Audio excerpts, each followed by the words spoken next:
नमस्कार. जावेद तांबोळी ऑफिशियल या यूट्यूब चॅनलवर आपल्या सर्वांचं पुन्हा एकदा स्वागत आहे.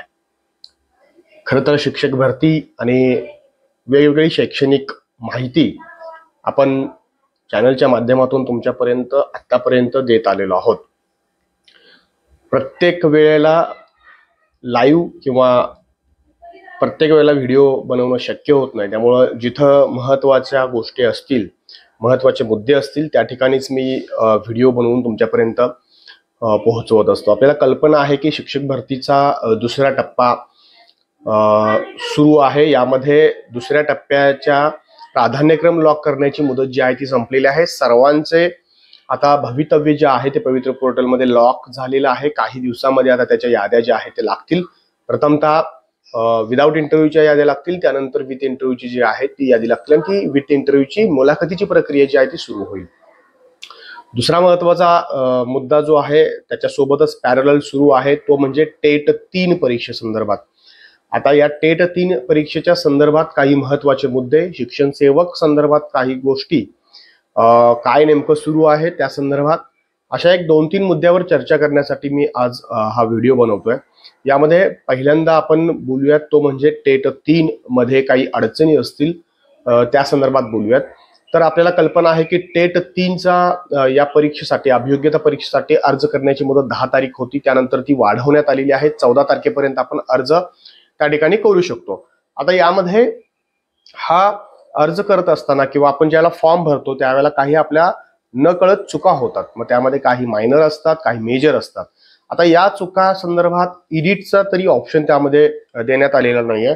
मग काय करायचं, तर त्या ठिकाणी तुम्ही MSCच्या वेबसाईटवर एक लिंक देण्यात आलेली आहे. त्या ठिकाणी तुम्ही तुमची जी कंप्लेंट आहे ती रजिस्टर करू शकता आणि त्या ठिकाणी सविस्तर तुमचं नेमकं काय चूक झालेली आहे त्या ठिकाणी तुम्ही सविस्तरपणाने लिहू शकता.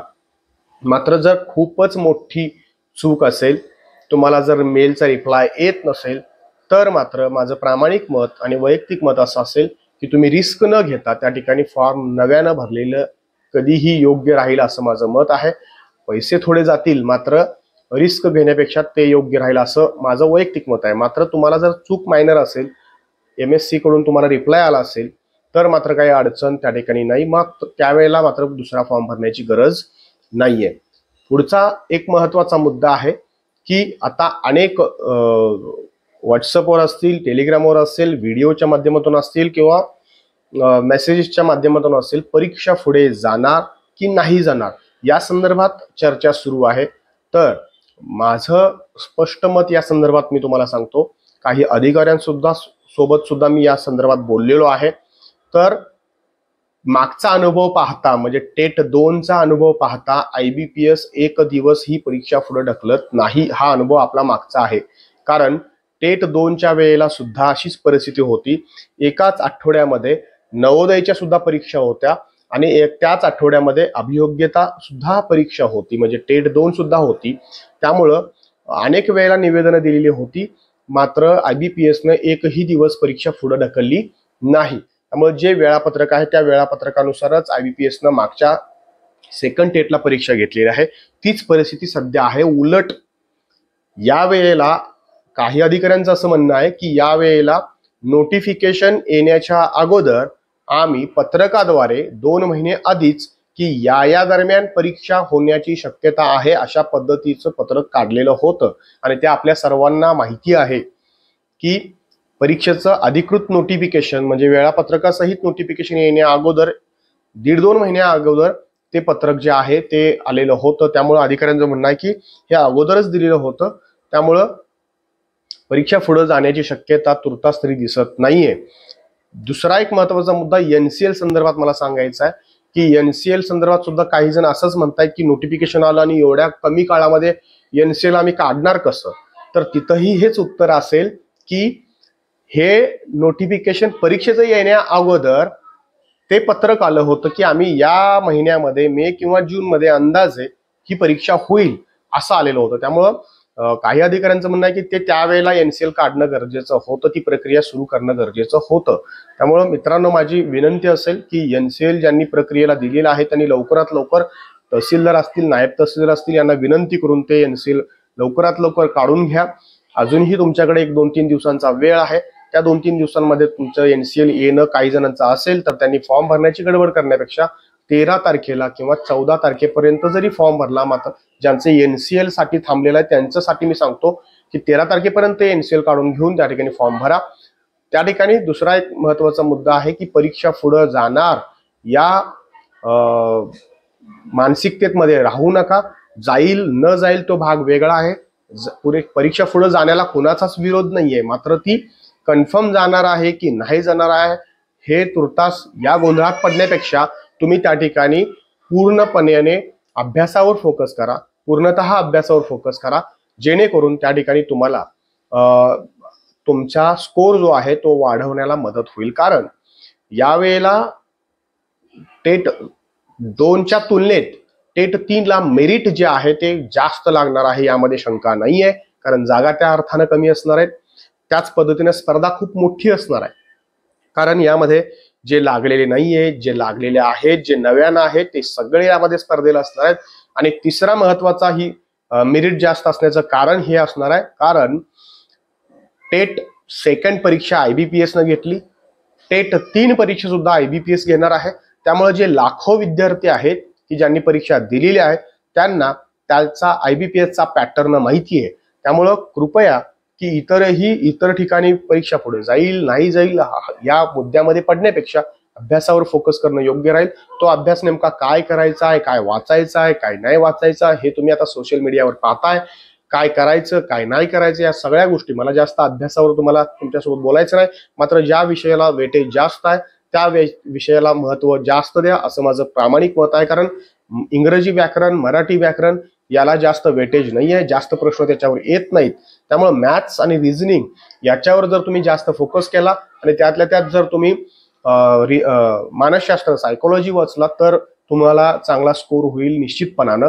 आणि अगदी शेवटच्या काळामध्ये तुम्ही इंग्रजी ग्रामर आणि मराठी ग्रामर थोडक्यात बघितला तर त्या ठिकाणी तुमचा स्कोर निश्चितपणानं चांगला होईल. याही पेक्षा तुम्ही तुमचा चांगल्या पद्धतीने अभ्यास करत असाल अशा अपेक्षा आहे. दुसरा एक महत्वाचा मला मुद्दा सांगायचा की या ठिकाणी अनेक जण सोशल मीडियाच्या माध्यमातून सांगतायत की या उमेदवारांनी परीक्षा दिली तर त्यांचा काहीच उपयोग होणार नाहीये.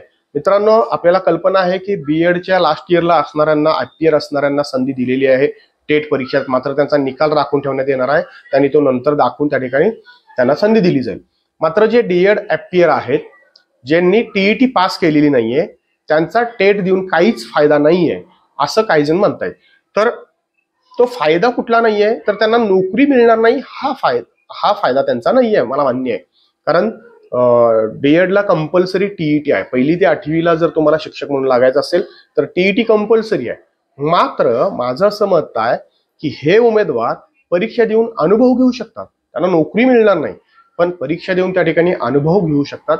त्यामुळे सरसकट उपयोग नाही, फायदा नाही असं म्हणणं कुठंतरी चुकीचं राहील. आणि जे FPR नाही, ज्यांनी DED पास आउट आहेत, BED पास आउट आहेत, त्यांना त्यांच्या स्पर्धेचा काहीच संबंध नाहीये.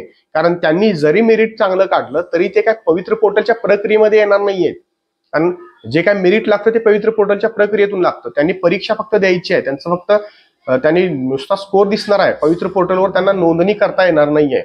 त्यामुळे जे लागलेले जे पासआउट आहेत त्यांनी सुद्धा असं डोक्यात घेण्याची गरज नाही की जे DED FPR आहेत त्यांनी फॉर्म भरून काहीच फायदा होणार नाही तर त्यांनी फॉर्म का भरावा. तर माझं असं मत आहे की जे भविष्यात जर एखादी टेट परीक्षा पुन्हा झाली तर त्या DED वाल्यांना अनुभवासाठी ते टेट परीक्षा देऊ शकतात.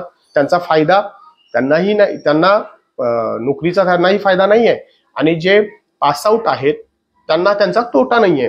त्यामुळं असे चुकीचे मेसेज स्प्रेड करणं कुठेतरी योग्य नाही. हा, त्याच्यामध्ये जे एजबार आहेत त्यांचा काहीच फायदा होणार नाहीये आणि त्यांना पुढं पण द्यायची नाही.